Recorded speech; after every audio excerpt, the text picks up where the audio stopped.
Здравейте, уважаеми зрители! Вие сте с предаването Среща. И днес ние имаме добри новини за вас. Великият Бог, който сътвори земята и небето, ще трябва да влезе по някакъв начин и да докосне и вашият живот. Да влезе във вашия дом, да дари със своите небесни дарове и вас, и вашето семейство, и вашите близки.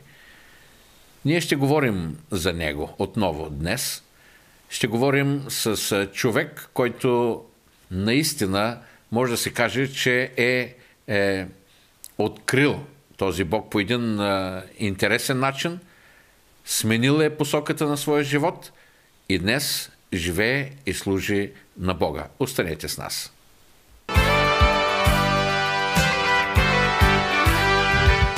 Днес в студиото на Българска християнска телевизия е един човек, чието име е доста добре познато особено бих казал, в ромските среди. Защото той е известен певец. Заедно с това той днес вече е известен и Божий служител, пастор, който едновременно и проповядва, и пее за своя Бог.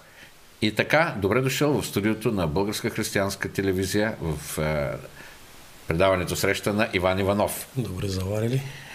Ваня, добре дошъл. Ти си чест гост в Българска християнска телевизия в последните няколко години, но винаги се радваме да бъдем отново заедно. Как вървят нещата? Как върви благовестието сред ромските общности на България? Ти имаш по-голям и по-широк поглед. Последно време доста хора почнаха да приемат все повече Господа за личен спасител.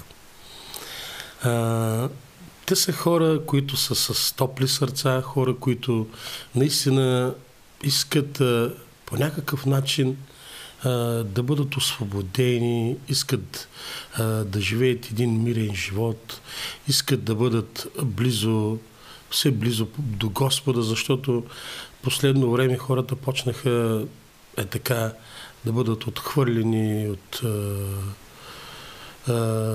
семейства, от приятели, защото всеки човек вече се изградил нещо в себе си, свил се в чорупката си, то самия живот го кара да направи това нещо. И когато тези хора вече паднат в беда и като няма кой да им помогне, и те търсят Господа. Търсят Господа, защото Бог каза, нали, елате, каквито сте отрудени, обременени, аз ще ви успокоя, а ви ще ме прославите. И аз се радвам, че обикаляме цяла България, може и Европа, обикаляме, евангелизираме за Господа и виждам, стават много неща. Скоро бях преди 4-5 месеца съм бил в Луковит, Плевенско. Там видях много неща. В смисъл? Видях хора, които толкова наскърбени, натъжени, хора, които вече мислят, че живота е свършил за тях. Но когато отидехме да прославим името на Господа, да издигаме името на Господа, аз бях с моето хваление. Пастор Сергей, много добро момче, прекрасно момче, напоканил момчето на това място. Точно бяхме на едно кръстовище в квартала. От 4 места някъде имаше, от 4 улици, някъде имаше около 4 до 5 хиляди души народ. И тези хора дойдоха на вашето събрание? На нашето събрание, да. И като дойдоха, те помислеха, че нещо друго ще чуят или нещо друго ще им се говори, но когато почнахме да говорим за Господа, когато почнахме да хвалим името на Господа, когато почнахме да пеем за Господа, много души се докоснаха. Много хора се докоснаха и тогава почнахме повикаме на покаяние, може би около 50, 60 до 70 човека се покаяха. Приеха Господа за личен спасител. Също се молихме за много болни хора, които се освободиха. Една жена, няма да забравя тия думи на тази жена, когато дойде, ми каза: всяка вечер идва един човек с черни дрехи, с черно облечен и ми изисква душата. На сън. На сън. И аз си казвам: сестро, моли се на Господа. Тя казва: как да се моля? Не знам как да се моля. Викам: само го покани в сърцето си. Той иска само две думи: Исусе, ела в моя живот. И Бог ще направи, викам, всяка една възможност всичко да премахне от тебе и ти да бъдеш освободена. И в същия момент ние се молим, тази жена се освобожда. Видях едно момченце, пак няма да забравя тая гледка, но българче, много хубаво, прекрасно момче. Виждах го, много здрав човек, може би не обикновен човек, не можах да разбера какъв е що. Но като го погледнах така, мисля, че този човек се занимаваше с много лоши неща в живота. Той дойде и почна да върви след мене като малко дете. И вика: приятелю, искам да се покая. Искам да приемам Господа за личен спасител. Докоснаха ми тези песни. Докосна, нещо става, вика, в мен. Аз не мога да го усетя, не мога да го разбера. И тогава този човек покаява се заедно с съпругата си. И когато го видяха, че той се е покаял, дойдоха още 20-30 човека да се покаят. Значи, стана нещо голямо в този град. И ми се обаждат по телефона сега хора, които държа връзка с тях. И хора казват: бил съм болен до сега, крак ме болеше, глава ме болеше, бъбреците ме боляха. Ти когато се помоли за всички нас, аз сега се чувствам много добре. Благодаря на Господа. И пастора казва: пасторе, кой ще правим? Няма място вече в църквата. Трябва да разширя, вика, църквата. Слава на Господа. И обикалям и цяла България. Ти така да споделим няколко думи за твоето минало. Ти беше много известен певец. И народни песни, и ромски песни, и естрадни песни. И сръбски, и гръцки песни, и турски песни. И пееше или самостоятелно, или с група. Една от групите беше група Козари. Да. Другия... група Орфей. Група Орфей, да. Група Тракия с Иво Папазов. Да. Бил съм с оркестър Мелодия, бил съм с оркестър Кристали, макар и малко там, няколко участия, но съм бил и с тези много добри оркестъри в България. С най-добрите оркестъри съм бил в България. И това ти носеше доста добра известност и доста добри пари. Как стана така, че изведнъж се промени курса на твоя живот? Нека да кажем сега тук в ефир пред нашите зрители. Вижте се, аз последно време, нали, тя църквата до моята къща, ти много добре знаеш. Аз когато се прибирах, очите ми бяха за към църквата. Не знаех какво ме караше, но при прибирането, при тръгването аз се молех и при прибирането пак се молех. Макар и, нали, не съм бил в Господа, почти ми се бяха към църквата, идваха гости от най-различни градове, нали, там села, там в църквата. Аз имах хранителен магазин. Всичко от мене давах. просто да ги нахранят, да ги посрещат гостите и когато трябва да се направи нещо, да се бойдисва църквата или нещо, пак съм аз на среща. Обаче не ходеше там. Не ходих, на църква. Съпругата ми дълги години е във вярата. Тя казваше, аз съм молех всеки Божи ден, ти да дойдеш пред Господа. Но един ден съм решил така да вляза в църквата, да слушам какво се проповядва. Само помня едно, че ма докосна това слово много и сякаш това слово беше за моя живот. И тогава казах аз трябва да вляза в църквата и да служа на Господа. Прие Господа за личен спасител, но за сватбите, за славата, искаш да ви кажа, аз наистина печелих много големи пари. Аз печелих на седмица много големи пари. Просто... Колко големи?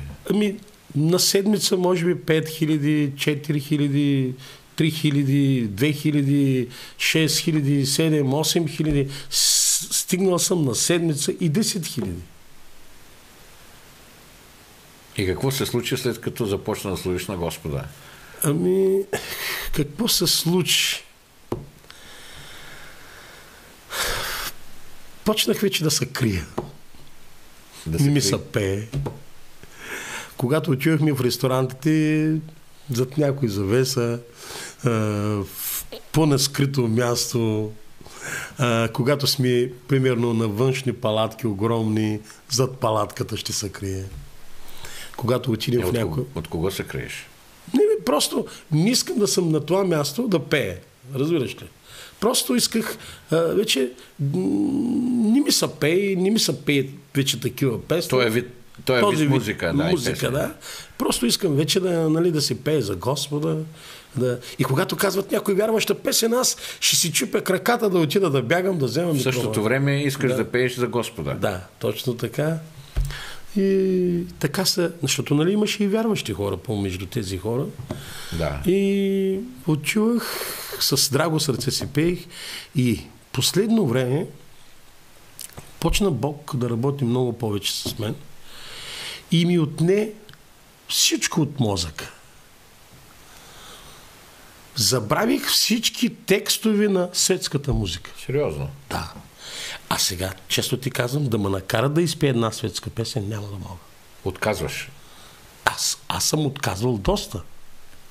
Аз никога не съм пял от толкова време вече светска музика. Може би от 6 години не съм пял светска музика.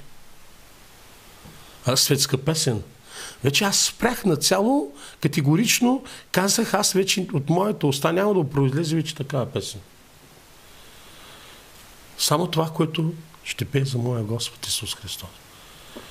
И стана нещо в мене, за една година, за цяла една година хората очакват от мен аз да направя много албум, албум да направя, нови песни, с нова друга продукция, да изляза пред хората, да пее. Очакват Иван Иванов. А Иван Иванов пак излиза с старите си песни и запомнил само за една година 2 песни. Светски. И аз викам, Боже, явно не искаш вече аз да пея. Но исках да ви кажа, че когато аз отивах по сватбите, много души се докосваха, когато пеех пък и вярващи песни. И излизат зад палатката или в ресторанта, ще излязат, ще кажат, приятелю, Иване, аз разбрах, че си вярваш, искам вече да приемам Господа, как да го направя? Имало такива случаи. Имало хора, които са били толкова отчаяни, отпаднали, хора, които вече не могат да си дигнат главите от проблем. Кажи какво да направя, приятелю. Викам, само Исус може да ти помогне. Никой друг. И наистина виждах такива хора, които наистина тези хора няма да забравят тези тяхна физиономия, колко отчаяни, колко убити в духа. Нямаха шанс на живот. И когато им говорих за Господа, И минава примерно един месец, но трябва да отида пак на същия град или в същото село да пее. То аз обикалях цяла България.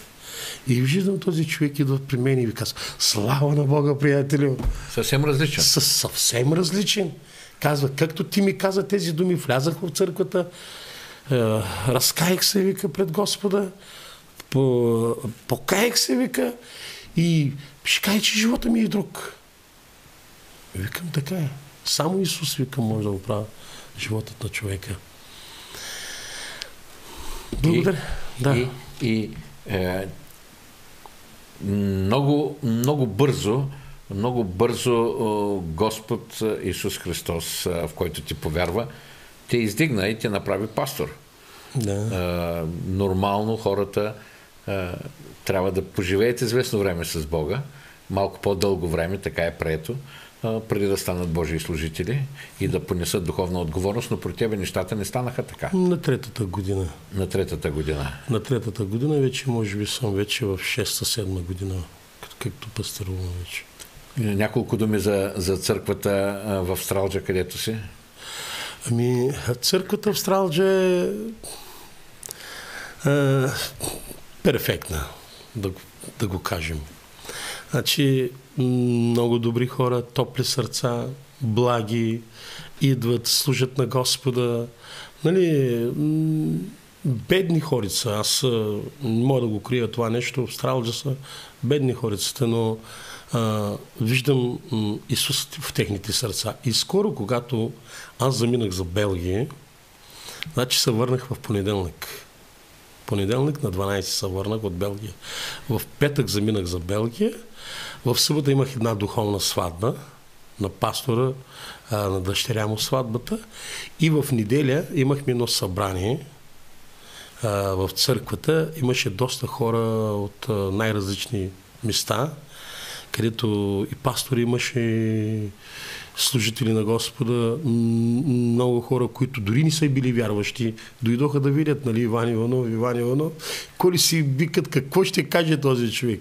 Но видяха, че и на мен ми се падна аз да проповядвам. Аз проповядвах в Белгия в църквата.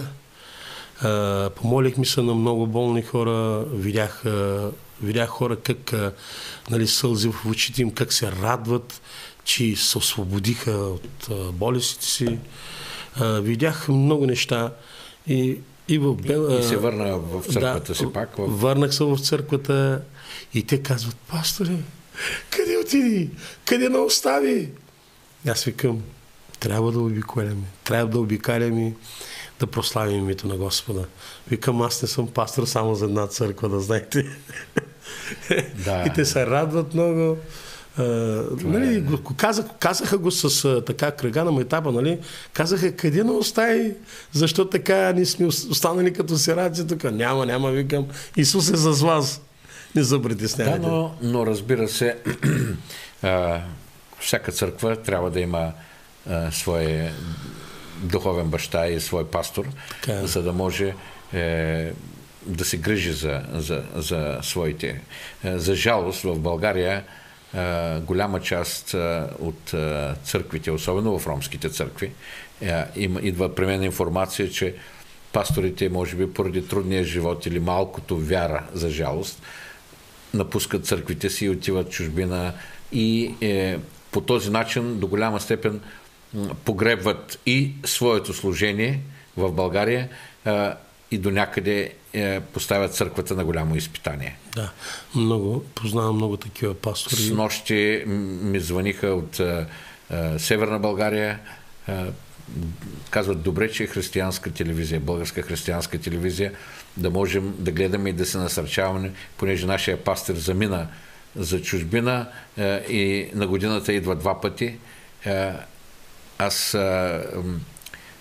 бих посъветвал тези хора, които имат служение, тези хора, които са станали Божии служители и са поели отговорност, създали са църкви или са служили в църкви, да се доверят повече на Бога и да стоят на местата си. Така, защото Бог знае как да снабдява нуждите им. Така е, наистина. Понякога просто миража за парите ни кара да правим големи компромиси. и по този начин погребваме онова, за което Бог не е призвал. Да, аз познавам много такива пастори, които наистина напуснаха църквите си, отидаха, нали, в чужбина да работят, за да могат да печелят. Това е лошото в ромските църкви, че пасторите не са заплатени. И понякога се чудят какво да направят и затова има много такива пастори, които са напуснали църквите заради този проблем. Защото познавам аз нали, едно такова семейство, той когато се прибере в къщи пастора и съпругата му вика: добре, всичко е нормално. Църквата беше добре. Сега на софрата какво ще има? И поради тази причина той вика: моли се, приятелю, за мене. Това е така и много обаче хора от вашия етнос не са открили, че най-голямото благословение в нашата вяра е, когато ние сами сеем и даваме. Дори от нямането. Спомняш ли се, Христос седеше до храма и хората отиваха и жертваха там съкровищницата на храма. И имаше една бедна вдовица, която даде там две лепти, и които 20 стотинки я има, я няма. И хората я гледаха накриво. Обаче Исус Христос какво каза? Тя даде най-много от всички, защото тя даде всичко, което имаше. Когато ние даваме, аз бих искал да кажа няколко думи за това. Когато ние даваме, ние сеем в Бог. Да, така е. И колкото повече даваме, без да правим големите сметки, толкова по-голяма ще бъде жетвата. Колкото по-често даваме, толкова повече жетви ще има. И хората ще започнат да получават благословение. Ти жертваш ли за делото Божие?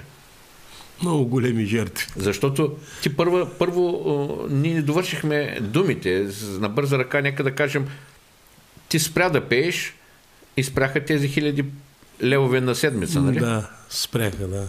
Така. От тогава премина през много трудности. Много трудности. Обаче, има едно обаче.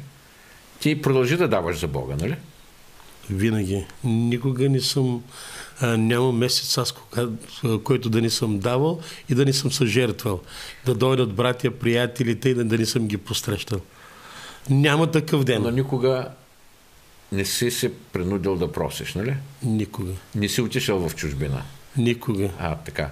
Това е един пример за всички от ромския етнос, които искат да имат повече, а нямат. Защо? Защото са свикнали да вземат мая.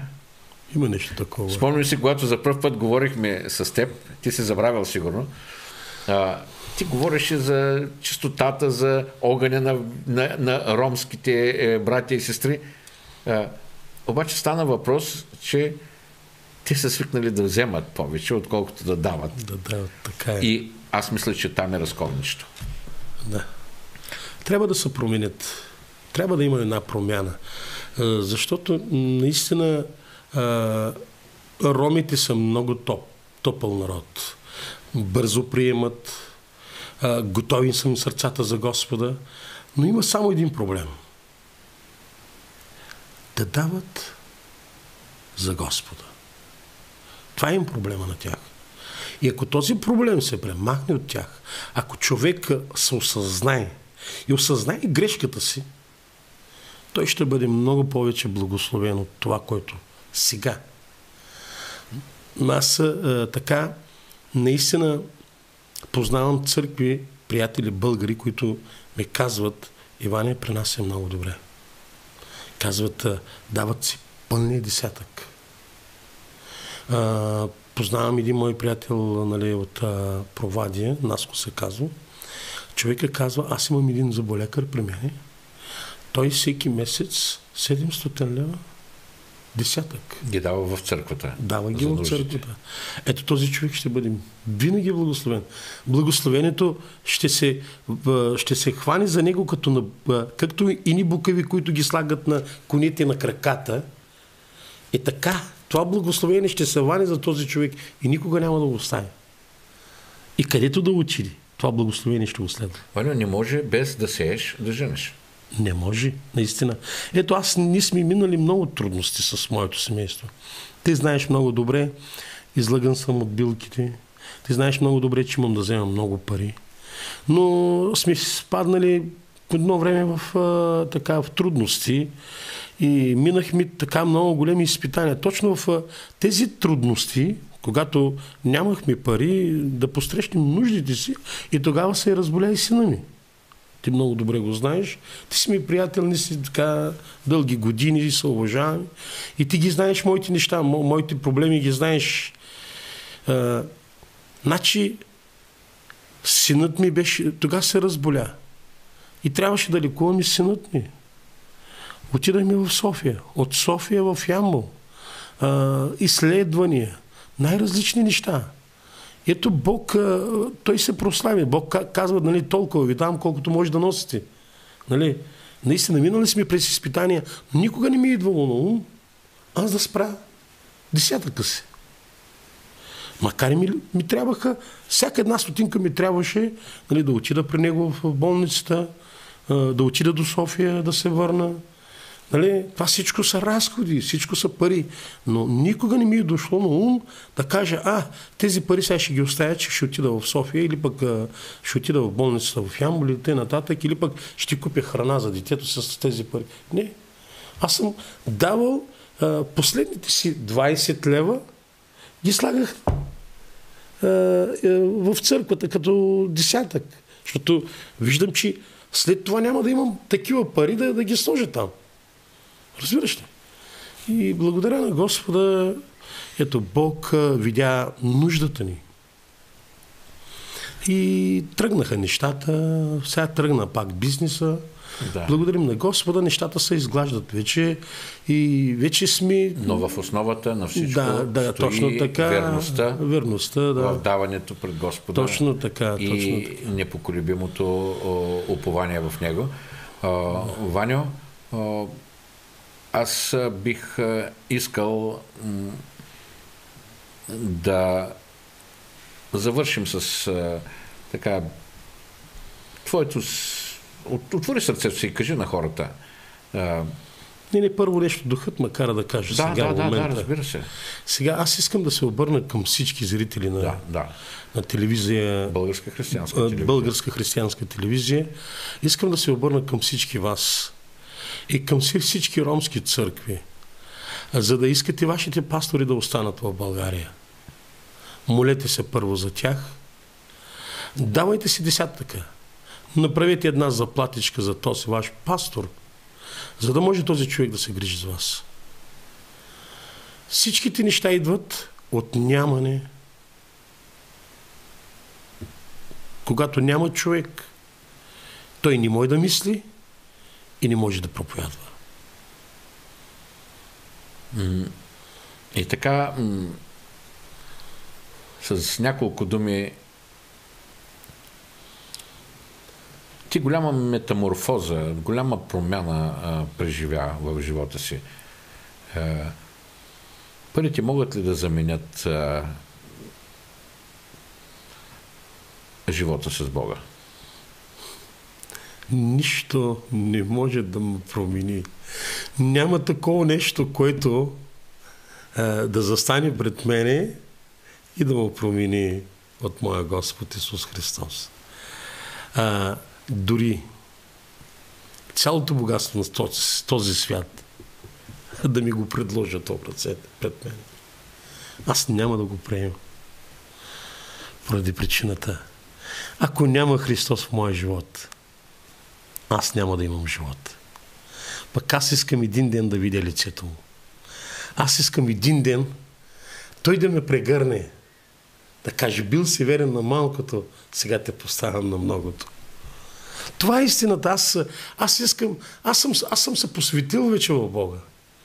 Аз искам вече само той да бъде размнат в моето сърце. Нищо друго не искам да знам. Извинявай. Нищо друго. Просто той е мой живот. Той е истината ми в живота. Той ми е пътят. Той ми е силата. нищо не може да замени мой Господ в моя живот. Никой. Казвам ти, просто аз съм решил вече твърдо да живея с моя Господ до края на живота си. И когато отмина от този свят, да бъда вече по-близо до Него. И аз съм сигурен и вярвам, нали, аз искам първо силата на Господа, Бог да ме закриля, защото нямаме борба срещу кръв и плът, а борбата срещу тъмните сили. Затова искам Бог да ме закриля. Неговата броня да бъде върху мене и да ме защити. Пък това, каквото иска Той да направи с мене, Исус, аз се предоставям в Неговите ръце. Прекрасен финал на нашия чудесен разговор. Пожелавам на пастор Иван Иванов и на неговото служение изключително благотворно, благоприятно и плодоносно време.